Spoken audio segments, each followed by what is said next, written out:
सोहळा मराठी मातीचा सण ह्यो आला रे।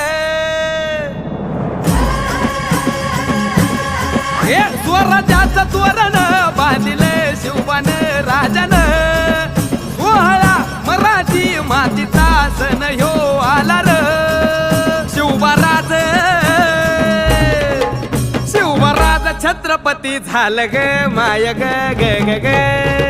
माझं शिव छत्रपती झालं ग माय ग ग ग ग।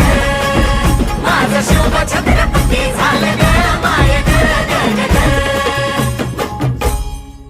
हे पालखीत आलं कोण सोबती मावळ सरदार। अन 32 मन सिंहासन त्यावरी बैसल कोण ग। रायगडाच्या संत्रेवर